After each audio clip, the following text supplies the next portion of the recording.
Para sa akin ha. Para kasi sa akin, honestly speaking, gold. Okay? Kasi ang marami mga Pilipino na eksakto lang, sakto lang. So, gold, kasi why? Bakit? Tanungin mo na rin ako kung bakit, why gold? Kasi unang-una, madali siyang isalya, madali siyang ibenta, and madaling mag-appreciate yung gold. Halos now, ang trending ngayon sa gold, halos every month tumataas. So, pag nag-invest ka ng 100,000, biglang magiging 101, 102, pataas ng pataas. And then magiging 150 na agad, 'di ba? And yung gold kasi madalang i-appraise. Kahit ordinaryong tao lang, pwedeng i-appraise, pwede niyang ibenta sa kapitbahay niya, pwede niyang ibenta sa pawn shop or sa mga kaibigan, pwedeng ibenta kasi gold na-appraise ng ordinaryong tao. Ang diamond kasi, kaya nahihirapang i-appraise yung iba.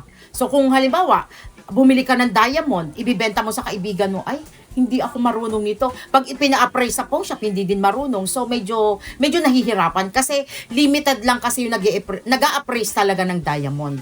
Kasi ang pag-aaral ng diamond hindi lang sa Pilipinas, sa ibang bansa talaga yan. Lalo na kung gusto mong matutunan yung pagbigay ng GIA certificate, sa abroad mo talaga pag-aaralan, hindi sa Pilipinas.